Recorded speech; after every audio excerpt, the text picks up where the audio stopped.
You are listening to the Fly the W670 podcast, episode 60 of season number 3. Hope fades away for the 2024 Cubs. Don't forget to listen, download, review. Most importantly, subscribe to the podcast. Follow on the socials, Fly W670 on Twitter, Instagram. We are also on Facebook, or you can email us at flythew670@gmail.com. Well, Crawly, that homestand did not exactly go as we had hoped.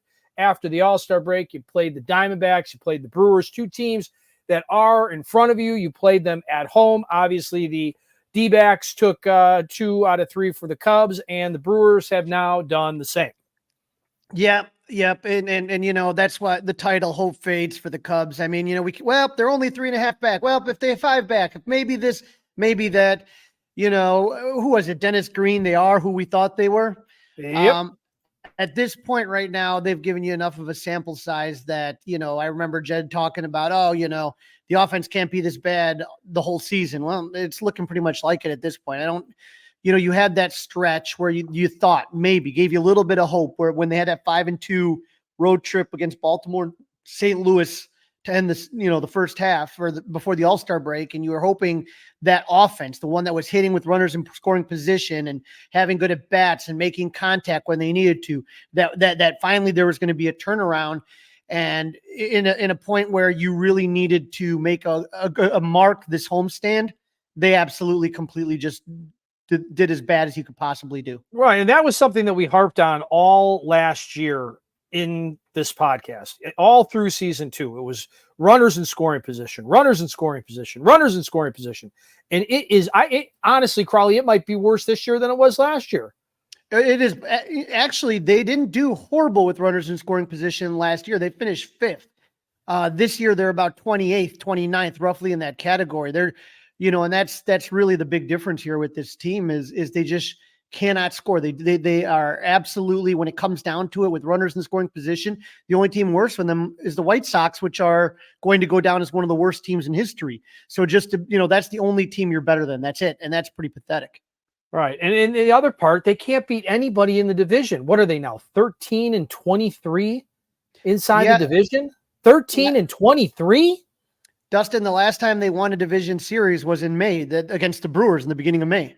So we're almost here at the end of July and they haven't won a division series since. So, you know, it's like I said, any hope that you had that, well, maybe the 3rd wild card spot. I mean, I think it's time we got to start getting realistic here. And now it's not even a soft buy. It might be really a hard sell. You know, it's just, to me, I just don't think they have a lot. If anybody want. Exactly. I mean, we had a question this morning on the pick 6. Okay. And one of the questions was about who is the most likely reliever to be traded and who is the reliever that nobody would want. And after today, we had 3 different answers. What do you think who do you think the 3 relievers were that we thought would be traded? And believe it or not, we had Mully Haw and I had 3 different answers. I would say Leiter. I would say Neris, Merryweather. Close. Smiley instead of Merryweather. Okay. Right. Smiley instead of Merryweather. And then I said Hayden Wisniewski. Now, I don't know if he's really hurt or if he's just hurt because he's been stinking so badly, giving up so many home runs and so many walks. So I had said Hayden Wisniewski for a guy that nobody would want because he hasn't proven that he can do much of anything at this point. But and after today, why in the world would you want Hector Neris? What in the world, Hector? What in the world would you get back for Hector Neris? I mean, Neris has been decent lately. He's been pretty good, actually. Today, but he was terrible today. He was awful today. They gave him the ball. They gave him the ball to get a hold, and he was awful. I mean, William Contreras is a really good hitter. It's not like, I mean, the thing that always then walk him, Crawly. Then walk him.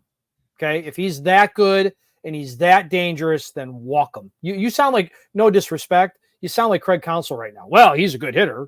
Well, he's a good pitcher. He's a good pitcher. He made it. Finally, today after the game, Craig was like all in on, we just can't have this on offense. We're just not hitting.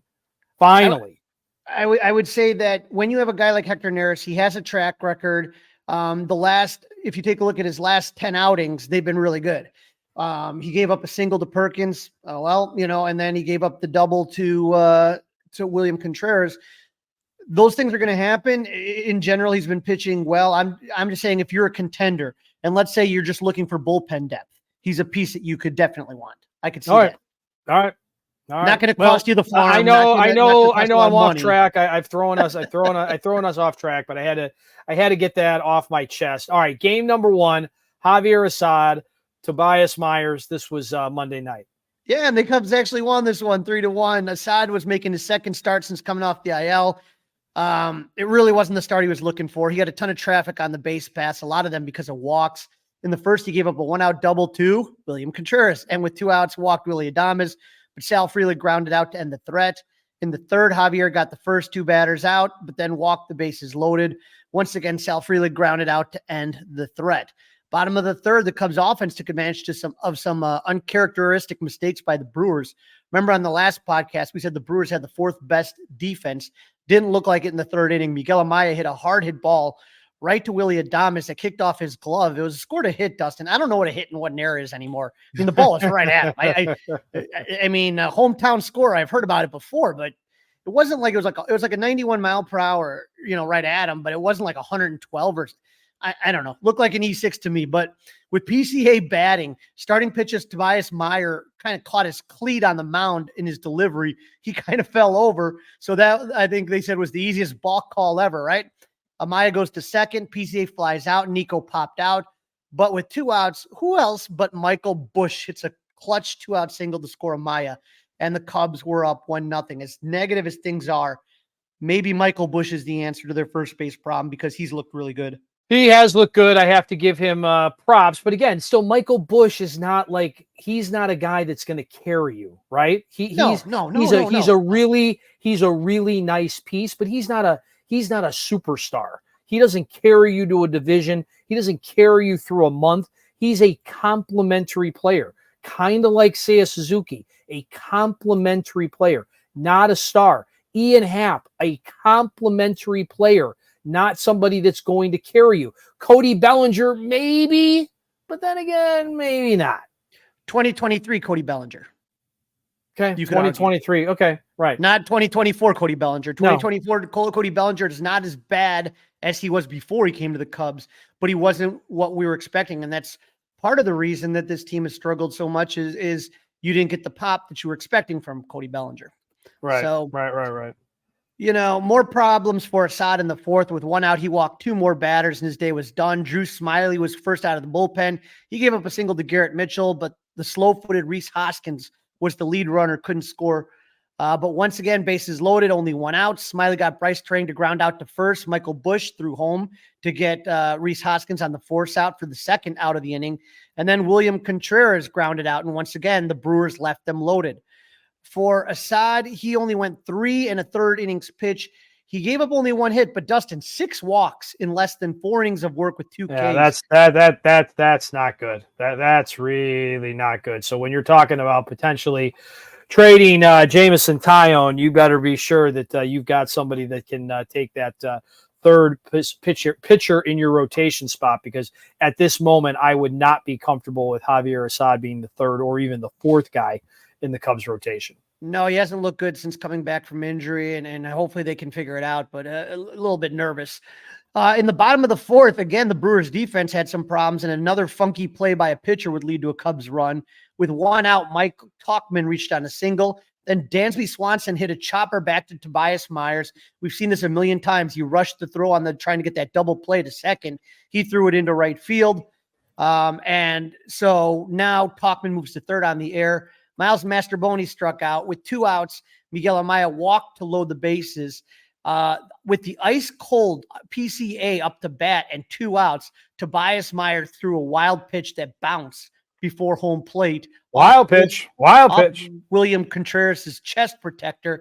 Tauchman scores to make it 2-0. Ian Happ would hit a solo home run to increase the Cubs' lead to 3-0. But Dustin, when we talk about this series and the lack of offense, this is the game that they won. 2 of the runs that they scored were gift runs by the Brewers. It doesn't happen without that balk. They don't. That is a very unusually sloppy played game by them. That is not what you typically see from the Brewers at all. No, we talked about the Cubs bullpen in the last episode, and they were once again fantastic in this game. With the Sods short outing, it was up to the pen to cover 5 2/3 inning. Smiley pitched an inning and 2/3 scoreless. Tyson Miller scoreless inning. Mark Leiter is looking dominant. Porter Hodge gave up a leadoff home run to William Adames in the 8th, but that's the only hit he gave up. And then Hector Neris closed out in the 9th as the Cubs won this one 3-1. Neither team did well with runners in scoring position. The Brewers were 1 for 9 and left 10 men on base. Their one hit with runners in scoring position did not even score a run. The Cubs weren't much better, going 2 for 10 with runners in scoring position. Only one of those hits scoring a run, and they left 7 men on base. But like I said, Milwaukee gifted the Cubs that win. All right, so the Cubs are leading the series 1-0. You're feeling really good about that. Jameson Taillon, who we haven't seen since the break, is going in game number 2. And this one gets hit with a 80-plus minute rain delay. Right, and we wondered how Taillon would perform with more and more eyes on him. We know that people are scouting him, and he seems to be the Cubs' most valuable trade piece. J-Mo was cool as a cucumber. He pitched 7 1/3 innings. He gave up 1 run on 4 hits, 3 walks, and 3 Ks. He had some help from his defense in the 6th inning and a runner at third with 1 out. William Contreras hit one to Christopher Morel, who threw out the speedy Garrett Mitchell at home to keep the Brewers off the scoreboard. Taillon was still in the game when Jake Bauer singled to lead off the inning. Then Jackson Chourio followed that up with a single that he tried to stretch into a double. PCA with a nice throw, and Nico tagged him out. Taillon's night was done, and Julian Merryweather made his return from the pen. He struck out the first batter he faced for the second out of the inning, but Bryce Trang singled, and the Brewers were up 1-0. Now, Colin Ray was the starter for the Brewers. He pitched 5 scoreless innings. Cubs had their chances in the bottom of the second and 2 outs. Swanson and Amaya singled, and PCA walked to load the bases, but Nico grounded out to end the threat. In the bottom of the 5th, 2 outs. Nico hit a ground rule double. Michael Busch walked, but Seiya struck out to end the inning. The 8th strikeout of the game for Rea. Cubs didn't do much in the 6th and 7th, but now trailing 1-0 in the 8th, the Cubs tried to mount a comeback. Nico Horner hit a leadoff single, but then Craig Counsell pinch hit Patrick Wisdom for Michael Busch. Counsell was looking for the lefty-righty matchup, and Wisdom hit the ball hard, 386 feet with an exit velocity of 104 miles per hour, but it was just allowed out. And Seiya flied out for the second out. Ian Happ singled, and Christopher Morel walked to load the bases, and Counsell once again went with that lefty, with the righty-lefty matchup. He went David Bodie for Mike Tauchman. My mind went straight to that walk-off grand slam Bodie hit against the Nationals in 2018, but it didn't happen. Bodie flying out to center, and for the second time in the game, the Cubs could not get a hit with the bases loaded. Cubs had one last chance come back in the 9th. Swanson led off with a single. Masterboni flied out. Swanson stole second base, so that just one hit would tie the game, but PCA struck out, and Nico grounded out, and the Cubs would be shut out for the 9th time this season, losing 1-0. Once again, Dustin, they only had 7 hits, 0 for 5 with runners in scoring position, left 10 men on base. Can we go back a little bit, Crawly? I didn't want to interrupt you. You were on a roll, but can we go back to the 2 pinch hitting things in the 8th inning? David Bodie and Patrick Wisdom. Right. I mean, are you overthinking it a little bit too much? I mean, David Bodie did give it a ride. I'll give it that. But I'm not quite so sure about. I mean, gosh, Patrick Wisdom hasn't gotten any at bats lately. Nothing at all. And Michael Busch, arguably, I'm guessing when we get to the hot and not, Michael Busch is probably on the hot as far as the Cubs go, because the offense isn't doing a whole hell of a lot. So if Michael Busch isn't on it, I don't know who the hell is. I just can't imagine taking the bat away from Michael Busch in that situation. I would love to see the metrics on that situation. You know what I mean? That was one where I think it just got a little too clingy to the numbers. How about get a runner in motion? How about try to move things around a little bit? How about get a little aggressive on the base pass instead of taking the bat out of your arguably best hitter in July for sure, and that's Michael Busch. Yeah, I mean, when you take a look at it, it was the lefty that was throwing up there was Jared Coing, and he kind of throws a little bit sidearm. I could see why the righty would have a better view of it. It just, again, Patrick Wisdom hasn't had a lot of chances, and then I don't think anyone's going to argue about. I think Mike Tauchman's okay, but I think David Bodie wasn't a bad choice. Yeah, I was happy that Tauchman is back, but it doesn't. He's not Mike Tauchman right now. He looks like 2 years ago Mike Tauchman. He looks like the guy that was able to land on the Cubs because he really had nowhere else to go. Right. He hasn't looked so good. And we're going to get into game 3 next, right? That's the next game we're looking at. And Mike Tauchman starts in center field for PCA. And right off the bat, there's an issue. Now, I think PCA catches the ball that Mike Tauchman doesn't catch. And perhaps we're still playing right now. Maybe they're in the 17th inning or something. And the game's tied at 2. But that one run in the first inning ends up being a big difference. So we got Justin Steele going for the Cubs in game number 3, the rubber game, afternoon affair. And the Brewers go with a bullpen day. Yep, they go with the opener with Rob Zastryzny. Those of you remember that old school name. He was on the Cubs. He's on the 2016 Cubs. For those of you I thought I recognized that name. Yep, he's still kicking it around. And Justin Steele was looking for a bounce back outing. So Steele versus the bullpen game. You wanted a bounce back outing for Justin after that start against the D-backs. He didn't look so good, and it didn't look good to start at the beginning. Almost looked like deja vu from the first game he pitched against the Diamondbacks. He gave up 2 walks and a single in the first inning to load the bases. Jackson Chourio hit an RBI single to put the Brewers up 1-0. Steele got Garrett Mitchell to hit in the force out with Michael Busch throwing out Rhys Hoskins at the plate, and Steele struck out Eric Hess to end the threat.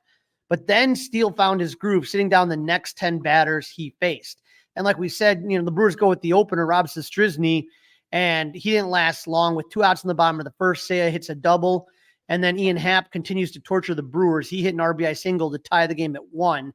In the second, Dansby Swanson and Mike Tauchman both singled. Zastryzny's day is done. And so Bryce Wilson comes into the game. Thomas Nido hit a sac bunt to move the runners to second and third with 1 out. But Miles Mastrobuoni struck out, and Nico grounded out to strand the runners. Bottom of the third, Seiya Suzuki was given the green light on a 3-0 pitch. He blasts a solo homer to put the Cubs up 2-1. Bryce Wilson, though, did pitch 4 innings, gave up 1 run on 4 hits, no walks or strikeouts. Now, Steele ran into trouble in the 6th. He gave up back-to-back singles to Willie Adames and Jackson Chourio. He struck out Garrett Mitchell, and then Craig Counsell came out, and Steele's day was done. Some people thought it was an early hook. I don't know, Dustin, where you were at on that one. Well, I mean, you could make that argument that it was a little bit of an early hook. What was he at, about 98, 96 pitches when they got him out of there? Listen, it didn't work out, right? I mean, if they would have left him in, I would have had a hard time getting after him about it. I'm sure I would have, but in hindsight, I mean, I don't know. Yeah, I'm not in love with Miller. I'm not. I don't like Miller products in general. If I'm talking about drinking beer, other than a High Life every once in a while, and I'm not in love with this pitcher. You don't like Tyson Miller? No, it just doesn't. I mean, he's just a guy that they seem to go to. I mean, let's put it this way: that was another game, Crawly, where you needed to win that game. You needed to win that game. If I were managing that team, I would have went with Mark Leiter Jr. there. And I would have tried to have gotten 5 outs for Mark Leiter Jr. So I'd have brought Mark Leiter. If I was going to take the ball away from Justin Steele, my supposed ace when the season started, I would have went to Leiter there. So when we take a look at Tyson Miller, he's in the last 30 games, he's appeared in 23 of them. A lot of games. 24 points in a third innings. Right? That's a lot. He's only given up 4 earned runs. That's a 1.48 ERA in those 23 I get it. I get it. It's low. I know, but Mark Leiter Jr.'s been there, done that. Again, eventually they got to find out if the kid can do it. I get all of that. But if you truly believe, that you had 58 more games to go and you still had a chance to set your compass right, or 59 games, whatever the math is, I'm public school educated. Either way, I just wouldn't have gone with Miller in that situation. I would have went with Leiter. All right, so Miller does come into the game, and Pat Murphy makes his move. He replaces Eric House with Jake Bowers, and it worked. Bowers singled to load the bases with 1 out. Now, Dustin, here we go again. Murphy then pinch hit Bryce Terang for Andres Montesario. Miller got Terang to a 1-2 count, and it looked to me like Miller struck him out. There was a check swing. I thought he went in front of the plate. It was ruled a no swing, and then Terang would single to tie the game. Miller got Perkins to ground into a forced out, and Miles Mastrobuoni made a nice throw to get Jackson Chourio out in the plate, and Jose Ortiz flat out to end the threat. I feel like a check swing like that should be challengeable. I don't understand if the technology exists, why you can't use it. It doesn't make any sense. I don't know. Yeah. Just bothers me. I'm with you. I'm totally with you. After Seiya Suzuki's home run with 1 out in the third, the offense did next to nothing the entire rest of the game. They didn't have another base runner until the bottom of the 6th when Christopher Morel drew a 2-out walk. Their only hit after Seiya's homer was a 2-out single by Miles Masterboni. He stole second, advanced to third on a throwing error by Gary Sanchez. But Nico Horner grounded out to end the threat. I want to say that was in the 8th inning. And so that takes us to the 9th. Hector Neris been pitching really well. He comes into the game, gives up a leadoff single to Blake Perkins. He got Joey Ortiz to fly out. And as we said, William Contreras doubled to score Perkins, put the Brewers up 3-2. That would be the final score. The Cubs scored 2 runs on 6 hits. They were 1 for 4 with runners in scoring position and left 5 men on base. You were mentioning a little bit, Craig Counsell.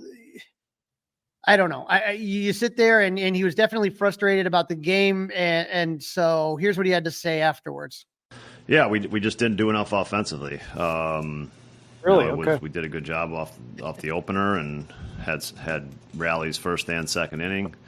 And then their guys shut us down. I mean, it was very quiet. It was 2 or 3 hits the rest of the game, 1 walk maybe. So there's just wasn't any traffic, wasn't any really at bats to innings to put pressure on them, and it was just a light offensive day. I mean, it was a light offensive day. It was a light offensive homestand. Let's not sugarcoat it, okay? It wasn't just a light offensive day. It was a light offensive homestand. Light offensive season, if you want. Let's just. Well, if you really want to keep piling on, yes. I mean, right. I agree. These answers are just kind of ridiculous. I mean, you're telling us what is clearly obvious. Why is the offense doing so bad? Why do you think that is? Why can you not get a hit when it counts? Why can't you hit any of these guys? I mean, you're taking a look here offensively. The Cubs scored, a total of 3 runs against 4 runs against the Diamondbacks. They scored 5 runs against the Brewers. I mean, it's just not enough.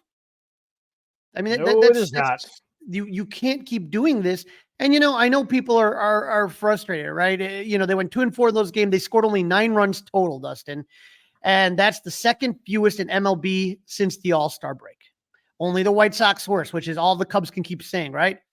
I'm hearing plenty about fans that are mad at Jed, people questioning Craig Counsell, and I can understand with his post-game comments why they would do that. But in the end, you're going to have to look at these hitters, man. The numbers that they've put is awful, and it's just an underperforming offense. If they just had a mediocre offense, this team would still be in it.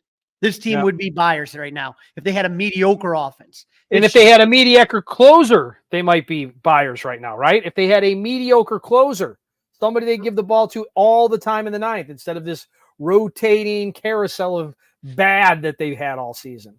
And again, we're 1 week away from the trade deadline when we're recording this, and now you got to go to Kansas City. Good luck. One of the best teams in baseball, right? In the American League, right? There's a lot of questions that I have, but I hope at the end of this, Dustin, that at some point in time, Jed Hoyer is going to put on the big boy pants and say, you know what? I'm going to get the best damn player out there. I remember when the shortstop class was out there, Trey Turner. I wanted Trey Turner more than anything. Yeah, but that was Trey Turner's wife more than anything. I don't blame the Cubs for that one, right? And again, listen, we ranked them, and we thought that Dansby Swanson was the 4th best out of that group. He was paid like the 4th best out of that group, and I think if you combine 2 years together, he's played like the 4th best out of that group. How nice would it be to have Shohei Ohtani? I mean, just asking. I mean, I know. I just don't understand why with this market, with this fan base, with everything that we have to pay, I just don't understand. When was the last time that you feel that the Cubs really made a big splash and gotten that superstar? I don't remember it, Dustin. Maybe, right. Or they need to, listen, they need to trade for Vlad Guerrero Jr., right?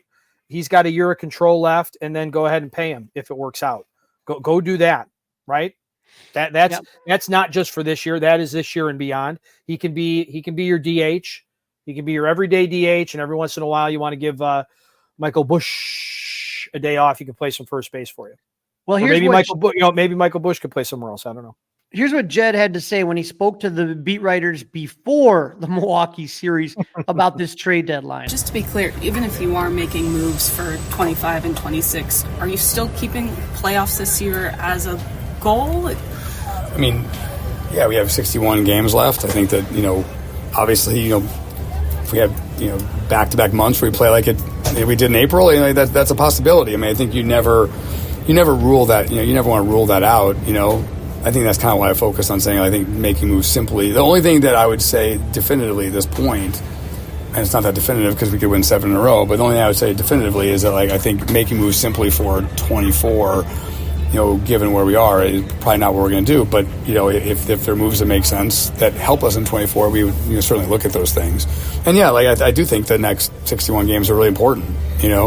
And my hope is that we continue the way we played going into the break, and obviously we didn't hit over the weekend, but my hope is that we can get back to playing offensively the way we did during that stretch where we started to get hits with guys in scoring position and started to score runs and came back in some games and just did some things that we hadn't seen in a while. Well, we're still waiting, Jed. After the series, I can report back to you. Things didn't change. Carter Hawkins, by the way, 825 guest of Mully and Haw tomorrow. Yeah, I think we can definitively say that the Cubs are not going to be buying. They are going to be selling or standing pat, and they played offensively, just not the way that Jed had hoped.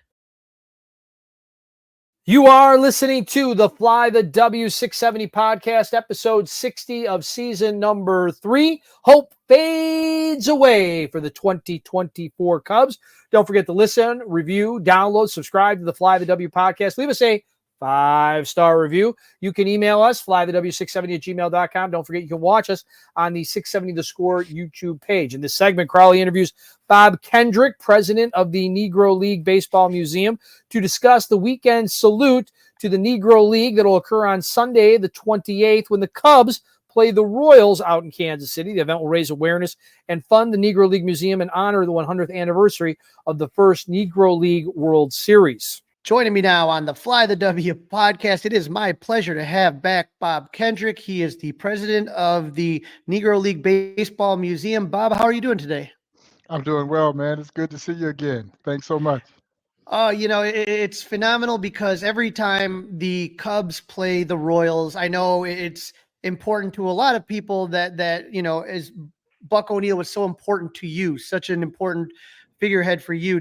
When this matchup occurs, it's always a lot of fun. Oh, of course it is. And to have the Cubs and Cubs fans come to Kansas City because they travel so well. And I am looking forward to having a bunch of them come through the Negro Leagues Baseball Museum over the course of the weekend, Friday and Saturday in particular. And so, but no, it's always exciting to be able to tie in Buck's connections to both the Cubs and, of course, the Kansas City Royals. And so anytime the Cubbies come to town, it is always special. Yeah, now the last time the Cubs played the Royals was in August of 2023, and the Marquee Network set up shop at the Negro League Museum.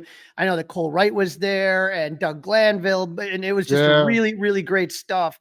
And that was when they premiered the phenomenal documentary, It's All Jazz. And I got to tell you, Bob, I wish everybody could watch these documentaries on Marquee because it was so well done.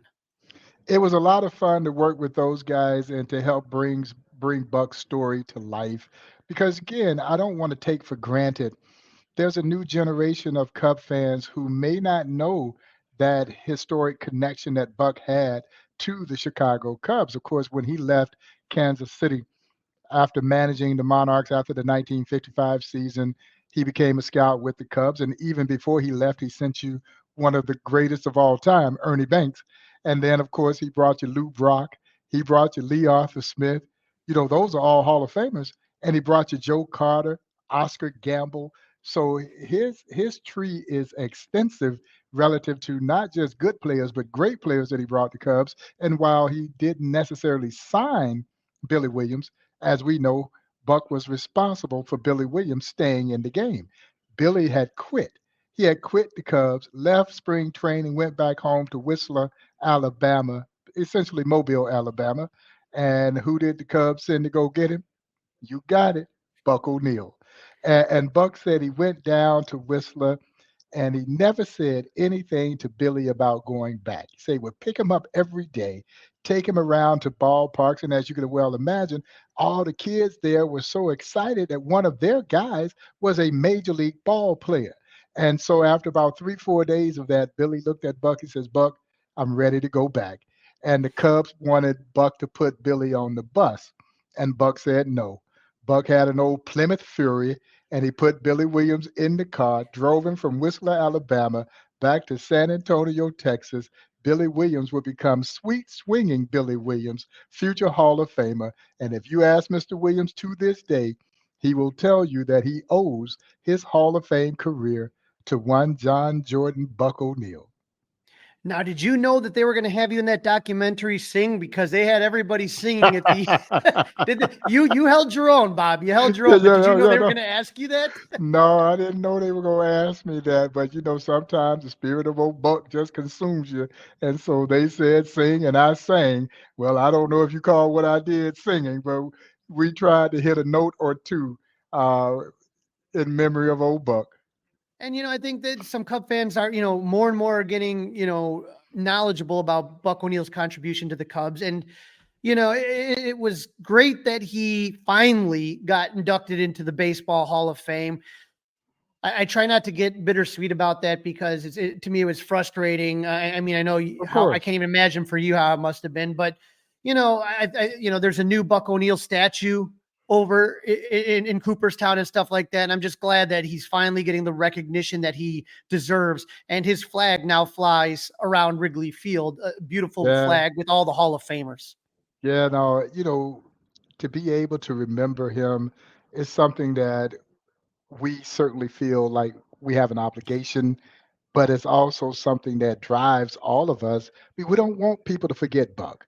And Buck's career was as expansive as anyone ever in this game. We're talking about a 7-decade-long career in this game with meaningful impact along every level, as a player, as a scout, as a manager, and of course, as a groundbreaking coach, the first African American coach in Major League Baseball history with the Cubs in 1962.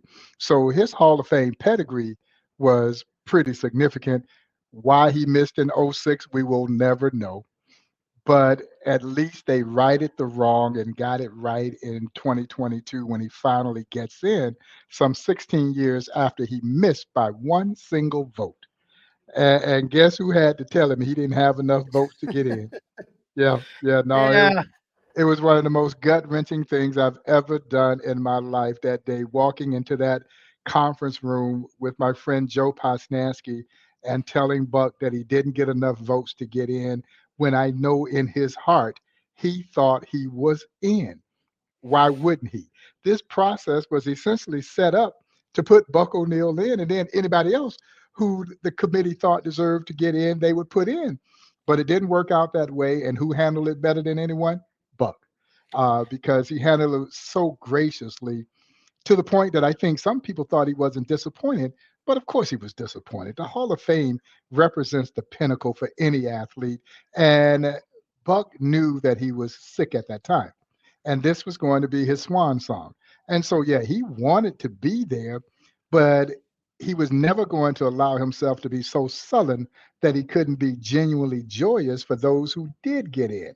And I think in many ways, Buck saved that Hall of Fame induction ceremony in 2006 when he pushed aside his disappointment and went to Cooperstown, spoke on behalf of 17 others.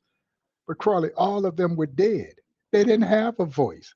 And he became their voice. And as I've oftentimes said, it was one of the most selfless acts in American sports history. And then a little over 2 months later, Buck passed away himself at age 94, a month shy of his 95th birthday. Well, there's going to be a lot of remembering for Buck this weekend. As you said, the Cub fans are coming down. I'm leaving tomorrow to go to Kansas City. I cannot wait. We got Brian McRae is going to be greeting us down there. We're going to be with the Club 400 group, and it's going to be fun because this weekend in particular is going to be special, especially July 28th, the Sunday. Yes. Tell us what's going on Sunday, July 28th, Bob. It is our annual salute to the Negro Leagues, and I couldn't think of a better opponent to have come in and be part of this salute because it does bridge that gap between Buck and his connections to Kansas City and Buck and his connection to the great city of Chicago. And so to have the Cubs be in town as part of this annual salute to the Negro Leagues is really, really special. The teams will be wearing commemorative caps. They're not wearing the uniforms this year. That's a little bit disappointing, but we know that there have been some issues trying to get those uniforms done. And so, but we're excited about the fact that the teams will be wearing those caps. They will be auctioning off those game-worn caps to help raise money for the Negro Leagues Baseball Museum. So Cub fans, Royal fans, please be on the lookout, bid generously, and help support the Negro Leagues Baseball Museum. But the pageantry of that day is always special. And I'm looking forward to being a part of another salute, but it takes on a different meaning when the Cubs are in town. Yeah, and so this is going to be honoring the 100th anniversary of the first Negro League World Series. Yes. And so the Royals are going to be wearing the 1924 Kansas City Monarch hat with an 100th anniversary Negro League World Series patch. And the Cubs are also going to be wearing a special patch that will feature a Buck O'Neil 1962 autographed patch. So I cannot wait to see how these are going to look. Oh, these are going to be awesome, and what a great piece for folks to get their hands on, and particularly those game-worn items. But for the Royals to pay honor to the 100th anniversary of the inaugural Negro League World Series, that series took place between our Kansas City Monarchs and the Hilldale Daisies out of Darby, Pennsylvania. And of course, the Kansas City Monarchs would win that inaugural World Series, becoming our city's first major professional sports team champion of any kind in 1924. And so we get to celebrate that milestone occasion. And again, also bring awareness to one of the greatest baseball franchises, not in Black baseball history, but in baseball history when we talk about the legendary Kansas City Monarchs. And for all the Cub fans that are interested in these hats, they're going to go on auction on Sunday at cubs.com/auction. I'll tweet out all the information about that. And hopefully I can get something. Hopefully the price doesn't go too crazy. But even if it does, it's for a good cause. The Negro League Baseball Museum. And the first 10,000 people that go on Sunday will get a Monarchs hat. The gates are going to open up at 11:30. And Bob, you're going to have the opportunity to speak to both the Cubs and the Royals teams, correct? Yeah, no, and I always look forward to getting in the clubhouse and talking to the young athletes and sharing a little bit of this history with them. And again, this takes on an even greater meaning with the Cubs being in town and being able to share Buck's story with those young athletes who are part of the Cubs organization. And so, yeah, this takes on even greater significance for me. But to be able to get in the clubhouse and just talk a little bit about this history, because as I oftentimes share with those young athletes, the things that they have in common with the Negro Leagues is really simple. Love of the game. You play this game because you love it. And sometimes we as fans can get a little fickle because we equate everything in our society to money. And because the young athlete can make a great living playing this game, we just assume that they don't love the game as much as the guys from yesteryear. But Crawly, yes, they do. They're still playing a game that they played as a kid for free. And if they had to play it for free, they would still play this game for free. But as I share with them, you will never see a greater example of love of the game than you do when you walk through the Negro Leagues Baseball Museum. These athletes had to love it in order to endure the things that they had to endure. If you can imagine this, it was not, sometimes they could drive into a town, fill up the ballpark, but yet not be able to get a meal from the same fans who had just cheered them, or not have a place to stay. So yes, they would sleep on the bus and eat their peanut butter and crackers until they could get to a place that would offer them basic services. But what you have to admire about this story is they never allowed that set of social circumstances to kill their love of the game.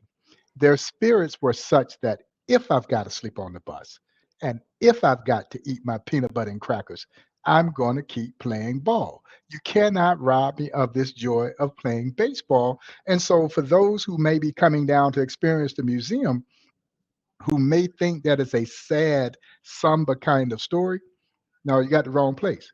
No, this is a celebration, and we treat it as such. Now, granted, it is the celebration of the power of the human spirit to persevere and prevail. But these athletes never cried about the social adversity.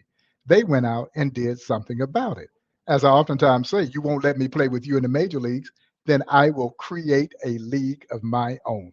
And that's exactly what they did here in Kansas City, February 13th, 1920. And Crawly, it was a Chicagoan by the name of Andrew Root Foster, who would establish the Negro Leagues here in a meeting held in Kansas City. And so this story is special, and I think it does resonate with those young athletes because, again, they understand how challenging this game is under the best of circumstances. Yes, And so, yeah. absolutely. hmm And so I was just wondering, you mentioned about Cub fans traveling. I can tell you for me, the most exciting part about this trip, this is my first time to Kansas City, my first time to Kauffman Stadium. I know we're going to have barbecue and I know we're going to have a good time. But for me, the thing I am most excited about is getting a chance to go to the Negro League Museum. I know that my friends from the Lost Boys Inc., I believe they went last year. Yes. I mean, so many people have traveled through there. What would you recommend to a Cub fan who's coming down? What do they need to know as far as the Negro League Museum, as far as hours of operation, as far as ticket prices, those type of things? And can you get tickets in advance before coming down to Kansas City? Well, you certainly can get them in advance on our website at nlbm.com. Hours of operations are also on the website. But over the course of the weekend, if you're coming in for the weekend series, we're open 10 to 5 Tuesday through Saturday, noon to 5 on Sundays. And so on Mondays during baseball season, we do open with abbreviated hours from 10 to 3. And so you can expect to be basically taken back, transported on a nostalgic journey back in time. You're going to walk into an old ballpark. And the difference is in this old ballpark, excuse me, you're going to meet some new baseball heroes, folks that we should have known about years ago, and many are just now discovering. And you're also going to watch how this game helped change our country for the better.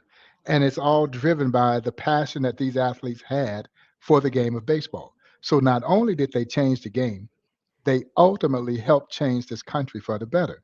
And it's an eye-opening, compelling, inspirational kind of story. And people walk away from that experience, I believe, again, cheering the power of the human spirit, but also walking away with a deeper, richer appreciation for how great this country really is. Because this could have only happened in America. And so, yeah, it's anchored in the ugliness of American segregation.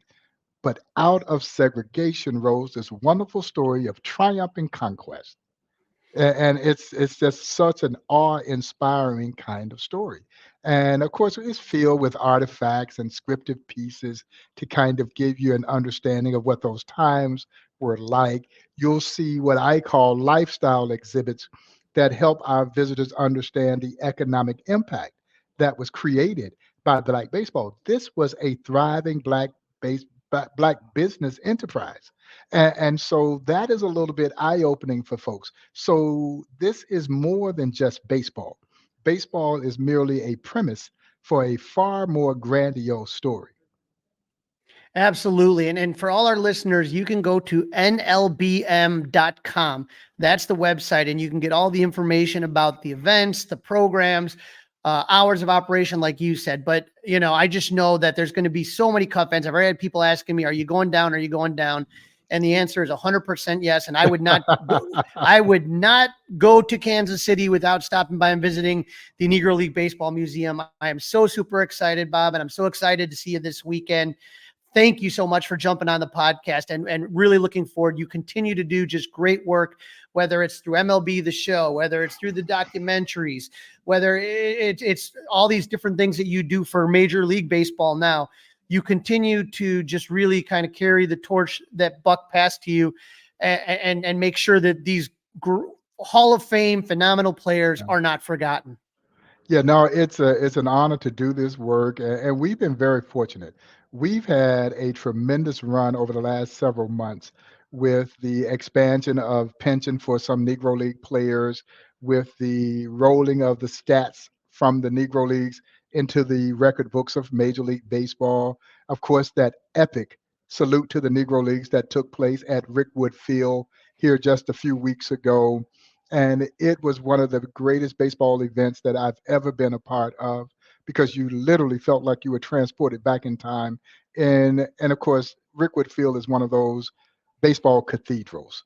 And the only, I guess you could say, down portion of that celebration was the passing of the legendary Willie Mays. But how can you be sad when you say Willie Mays' name? You just can't, because it always elicited such joy. And I guess you could say, in its own kind of poetic way, he did exactly what he wanted to do. He brought us all together there at the place that it all started for him as a 17-year-old center fielder patrolling center field for the Birmingham Black Barons. He brought us all together to celebrate the Negro Leagues. And what an amazing kind of memorial we were able to give him as part of that epic baseball game that took place there at Wrigley. So it's been a special run for us, and we still got some pretty significant things that are going to happen over the course of the rest of this year that I'm really excited about. Well, you again, I call you the hardest working man in baseball for a reason. Thank you, Bob, for jumping on. Thank you for all you do, and I look forward to seeing you this weekend. Hey, looking forward to seeing you as well. This is season 3, episode 60 of the Fly the W670 podcast. Hope fades away for the 2024 Cubs. Feel free to leave us one of those 5-star reviews, and feel free to email Crawly and I, flythew670@gmail.com. All right, Crawly, after a 2-4 homestand, let's take a look at the standings. Back in last place for dun, the Cubs. dun, dun, dun. It was fun being out of the basement while it lasted. The Brewers obviously are going to put more distance between them and the Cubs, 59-43. St. Louis, 53-49. They're struggling a bit. They're 6 games back. Pittsburgh, 52-50, 7 games back. Cincinnati, 49-53, 10 games back. And the Cubs are 49-55, 11 games back. And it's not much prettier when you take a look at the wild card. The Cubs are ahead of the Nationals and the Giants, but they're behind the Reds, Pittsburgh, Diamondbacks, Padres, and then the Cardinals, Mets, and Braves would be in the wild card if it happened today. The Cubs were 3.5 games back in the wild card. They're now 5. So you're needing like all these teams to struggle while you improve, and that's just not really mathematically realistic. No, it is not mathematically realistic at this point, not even a little bit. No, and we got some injury news, that we have before the series with the Brewers started. Julian Merryweather was activated from the IL, and Hunter Biggie was optioned to Iowa. Merryweather last pitched for the Cubs on April 5th when he went on the IL with a right shoulder strain. Cody Bellinger is doing hitting and fielding drills. The hitting is ahead of the fielding, but Craig Counsell said the Cubs would consider activating him on the road trip and use him as a designated hitter. And Adbert Alzolay worked 1 inning in the Arizona Complex League, with Counsell indicating that Alzolay's next appearance will be for a Cubs minor league affiliate. All right, very good. And then we've got to take a look at Cody Bellinger getting closer and closer. Maybe, Crawly, you're going to see him out in Kansas City. What do you think? Yep, we are going with Club 400 to Kauffman Stadium. I'll be leaving tomorrow morning, and it's not going to be easy. But if you looked at it, last year the Royals just had an awful season. They finished in last place in the AL Central with a record of 56-106. Pretty amazing turnaround, Crawly. Yep, that tied the 2005 season for the lowest winning percentage in franchise history. Not a great debut for first-year manager Matt Quattro. The Cubs took the season series against the Royals 2-1 when the Cubs were on their hot streak last year in August. But in the offseason, the Cubs said goodbye to pitchers Zach Greinke and Brad Keller and former Cub infielder Matt Duffy. They added a lot of short-term deals in the offseason. They signed pitchers Will Smith, Chris Stanton, and Michael Wacha to a 1-year deal. They signed Seth Lugo to a 2-year deal. So, the biggest move, though, in the offseason was signing Bobby Witt Jr. to an 11-year, $288 million contract, the largest in franchise history. And you know what? That showed that they were serious, right? I was just going to say, look what happens when you spend a little bit of do-re-mi. Right. After having one of the worst seasons in franchise history last year, the Royals are percentage points out of second place in a virtual tie right now with the Guardians in the AL Central at 56 and 46, right? So in a tie with the Twins, 5 games behind the Guardians, who are just playing great baseball. Since the All-Star break, the Royals swept 3 games from the hapless White Sox. They split the first 2 games with the Diamondbacks. The rubber match that game is tonight in about 20 minutes. So we'll see what happens, but they are a team that is really kind of looking to, just impress everybody. And they're looking really good. Yeah, they're looking good. To watch that. I'm looking forward to it. I haven't watched a ton of Royals, White Sox games, believe it or not. All right, that sound means it is time for the tale of the tape, and I'm guessing things aren't getting much better as far as offense goes for the Cubs, where they're ranking, 24th, 25th, or worse, and there's only 30 teams in baseball. Right. That's exactly where we are. When you're talking about the batting average, it goes to the Royals. Their average is 249, which is 10th best in baseball, while the Cubs are 233, 25th best in baseball. Slug, the Royals are 9th with a 408 slugging average, while the Cubs are 375, 24th in baseball. Runners in scoring position, Dustin. How about this? Kansas City's batting average with runners in scoring position, 293. That's best in baseball. While the Cubs are 221, 29th in baseball. Only the White Sox worst. When we talk about the starting pitching ERA, the Royals have that over the Cubs, 350. That's 4th best in baseball, while the Cubs improve constantly their starting pitching, but it doesn't help them. Their 364 ERA is 6th best in baseball. Cubs actually have the advantage when it comes to bullpen. Their bullpen, like I said, has been really good lately, and they are 15th in baseball with a 383 reliever ERA, while the Royals is at 412. And then fielding, the Royals are 2nd in baseball with 55 defensive run saves, while the Cubs defense is 14th with 12 defensive run saves. All right, so we've got the tail of the tape now in the books. Pitching probables, game number 1, Kyle Hendricks versus Brady Singer. This is a night game, first pitch just around 7 o'clock, 7:10 first pitch. Yep, and I will be at this game. Kyle Hendricks versus Brady Singer. Hendricks 208 with a 6.69 ERA in 18 games, 13 of those starts. He has 52 strikeouts and 75 in a third innings pitch. Hendricks' first start out of the All-Star break was against the Diamondbacks, where he pitched 5 innings and a loss. He gave up 3 runs on 3 hits and 3 walks with 2 Ks. Gave up a solo home run and a 2-run blast in the 5th inning. Kyle is 2-0 with a 140 ERA lifetime in 3 starts against the Royals. Adam Frazier has the most at bat against Kyle. He is 3 for 31 with 2 doubles and 2 home runs. Hunter Renfroe is 4 for 12, and Salvador Perez 1 for 8. The right-hander, Brady Singer, is 6-6 with a 3 ERA in 20 games with 106 strikeouts in 111 innings. Singer had the easy task of facing the White Sox in his first game out of the break. He pitched 7 shutout innings, gave up 5 hits and 2 walks with 7 Ks. Singer is 0-2 with an 8.31 ERA in 2 starts against the Cubs lifetime, but none of the current Cubs have more than 4 at-bats against Singer. He features a slider, sinker, and a 4-seam fastball. All right, there we go. That's what game number 1 is looking like. Game number 2, Shota Imanaga. I hope you're going to this one, Crawly. I will be going to that one, All and that's right. going to be a little bit of a different start. That's going to be a 6:10 start as opposed to a 7:10. Well, a little earlier, you can get out and hit the nightlife in Kansas City then. There you go. And this is going to be a great matchup, Dustin. 2 All-Stars going at it. The Cubs All-Star, Shota Imanaga, 8-2 with the 2.86 ERA in 18 games started with 108 strikeouts and 104 innings pitch.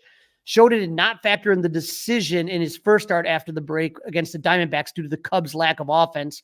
Shota pitched 7 innings, gave up 1 run on 2 hits with a 1 walk, career high 10 strikeouts. This is the first time Shota is pitching against KC. Nobody on the team has seen him before. Seth Lugo was one of the big free agent signings for the Royals, and it's paid off as he made the All-Star team for the American League. Lugo is 12-4 with a 2.38 ERA in 21 games, with 122 strikeouts and 136 innings. Lugo also had the pleasure of facing the White Sox after the break. He pitched a complete game, giving up 1 run on 3 hits with 6 Ks. Lugo is 0-3 lifetime against the Cubs with a 5.26 ERA in 13 games. 3 of those were starts. Most of the current Cubs, again, don't have more than 3 at-bats against Lugo. Dansby, though, is 2 for 16, while Ian Happ is 2 for 6. Lugo features a 4-seam fastball, a sinker, a curveball, and a slider. So 2 for 16 is like kind of okay, right? I mean, okay, Dansby Swanson, maybe he needs a day off during this All-Star, this trip down to Kansas City. Game number 3, we got Javier Assad. Boy, he could use a bounce back. This is going to be a 1:10 first pitch Sunday afternoon. You guys going to this one, or are you heading back at that point? It all depends on the driver on that one. Javier Assad against left-handed pitcher Cole Ragans, and Assad is 4-3 with a 3.15 ERA in 18 games started with 81 strikeouts and 88 2/3 innings pitched. Assad, we talked about earlier, struggled since coming off the IL on July 13th. On that start on July 13th, he went 2 1/3 innings in a game against the Cardinals. He gave up 3 runs on 7 hits with 2 walks. Couldn't get out of the 4th inning in the first game out of the break. And he only lasted 3 1/3 innings against the Brewers, not giving up a run, only 1 hit, and he walked 6 batters with only 2 Ks. This is the first time Assad will be pitching against the Royals. Only 3 Royals hitters have seen Assad. Hunter Renfroe is 0 for 3, and Adam Frazier and Garrett Hampson are 0 for 1. So nobody's really kind of seen him that much. Yeah. Cole Ragans is a 26-year-old lefty who is 7-6 with a 3.23 ERA in 21 games started with 146 strikeouts and 122 2/3 innings. He also represented the Royals for the American League in the All-Star game. In his first start out of the break, Ragans got the win against the Diamondbacks, pitching 6 innings, giving up 3 runs on 6 hits, 2 walks, and 5 Ks. Ragans is 1-0 lifetime against the Cubs with 3.24 ERA in 3 games. One of those a start. None of the Cubs have more than 4 at bat against Ragans. He features a 4-seamer, a changeup, a slider, and a cutter. All right, very good. So we got the hot and the not, and I was wrong. Not that that's anything new, but my guy Michael Busch not making the hot, but I see Dansby Swanson. Dansby Swanson made the hot list. I mean, I know he's had a couple of hits, but I mean, nobody hits with runners in scoring position. That's this just tells you, though, again, like you said, no one hits with runners in scoring position, and how bad the Cubs offense is that Swanson is one of the hottest hitters.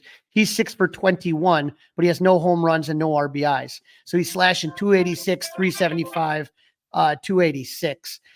When you go from there, you know, I can't say Nico Horner is hot. He's hitting 269. You know what I mean? You want to talk about a guy who cannot hit with runners in scoring position? That is Nico Horner. It feels like every time he's up, there's a guy on second or third, and there's 2 outs, and he dribbles into the infield. I mean, it's really bad. I mean, he's frustrated, but it's bad. The only person that, you know, really is hitting is Miguel Amaya. I didn't include him really because he doesn't get full-time at bats, but he's 6 for his last 9. So ever since they put him on, they gave him a little break to work on some offensive things. I don't know what they did. Hopefully they're doing that for PCA and a couple other guys, but he's slashing 667, 727, 667. So yeah, he's been better. He's been better, and I'm guessing he will get the majority of the squats, if you will, behind the plate against the Royals. All right, so we know PCA's been garbage. Morel's been garbage. Talkman. I mean, if you look at this what stuff, he's supposed to do when he got back, right since the All-Star break ended, Michael Busch 190, Suzuki 190, Happ 143, Morel 125, Talkman 100, PCA 0, Thomas Nido 0, Patrick Wisdom 0. That's why you just went 2 and 4 in an important right. I mean, really, honestly, nobody deserves to be on the hot list. If we're really being honest. All right, the Royals, Bobby Witt. So they spent their money wisely. He's on that hot list. How's this for hot? 13 for his last 19 with 3 doubles, a triple, 2 home runs, and 7 RBIs. Shoot, I take 3 for I take 3 for 10 at this point. Slashing 684, 714. He's slugging over 1,000.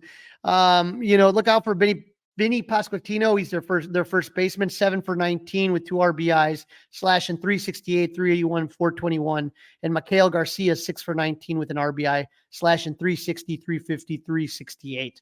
All right. So who's underperforming for the Royals? Right now, second baseman, both their second baseman. Michael Massey is 3 for his last 15, but at least he has 3 RBIs. And then Adam Frazier's really struggling. He's 1 for his last 14 with 1 walk and 6 Ks. So both those guys struggling.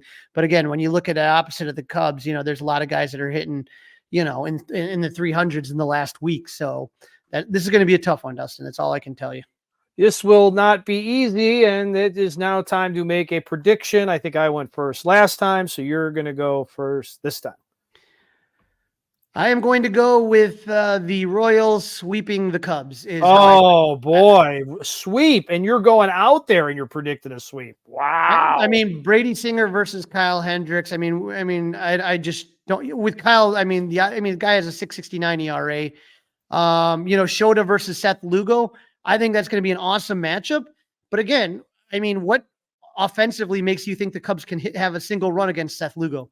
What's to say that guy doesn't pitch 9 innings? So the Cubs are going to get swept, according to Crawly. Will they have a crooked number in any inning during this 3-game series?